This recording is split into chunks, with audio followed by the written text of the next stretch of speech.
Welcome to Amazing Devotions for Men. These amazing devotions are lessons from men of the Bible, men like you or men you are acquainted with. They are from all walks of life. These lessons are a compilation of Bible characters that has been documented in a devotional for men, entitled, A Legacy. The greatest want of the world is the want of men.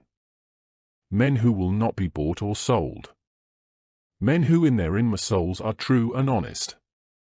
Men who do not fear to call sin by its right name. Men whose conscience is as true to duty as the needle to the pole. Men who will stand for the right though the heavens fall.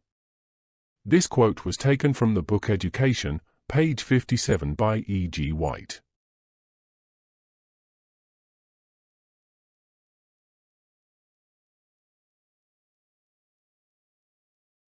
Today's devotion is a continuation of Dealing with Anger Part 2, based on the life of Moses. The lesson is taken from the Bible, Exodus chapter 2 and Deuteronomy chapter 33. Moses was in the desert leading a multitude of over 2 million difficult, rebellious, and stubborn people. Through rugged and arid land, this would have been enough reasons for him to become irritated and angry. God would rather that he did not lose his cool, and if God expected Moses in such hazardous conditions to be calm, he expects men to contain their composure in far less trying circumstances. Though Moses had every right to be angry, God's chastisement for his action was reasonable.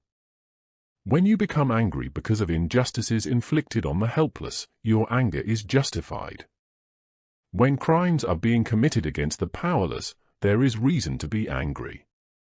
When the strong prey on the weak, there is justification for anger. When the godly are persecuted for righteousness' sake, anger is undoubtedly warranted. Men who manifest their anger for other reasons are taking matters into their own hands. They will lose control of their thoughts and will break moral and civil laws. Most crucially, they will disobey God's law. This was the reason God disciplined Moses. He was so angry that he did not pay attention to the instructions God gave him. He forgot the past miracles God had performed for him and the people he was leading, as they escaped from Egypt because he was so busy being angry. God cannot work with an angry man.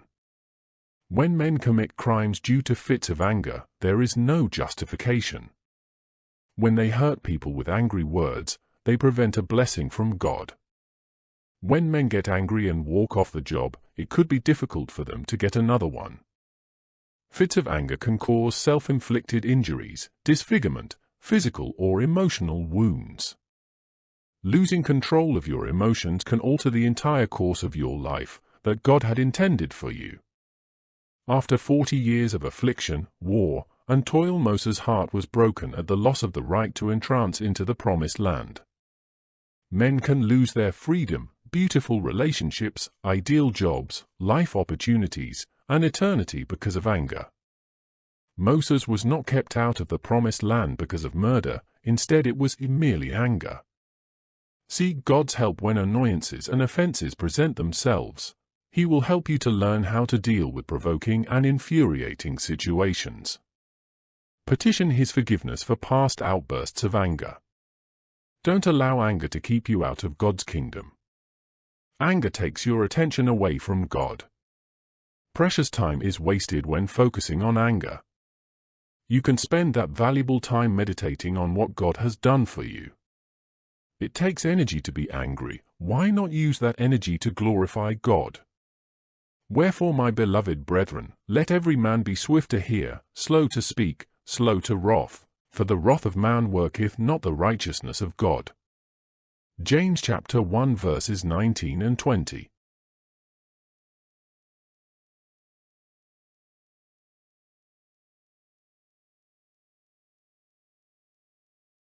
Thank you for watching the Amazing Devotions channel. Today's lessons in anger management, part 2, based on the life of Moses, concluded with serious consequences Moses had to face. Come back again tomorrow for the last lesson in the life of Moses, one of the most amazing men in history, as he accomplishes the mission God gave to him. By subscribing, you won't miss any of these amazing devotions. Tell the men in your lives about lessons from amazing men of the Bible. Your support is very much appreciated.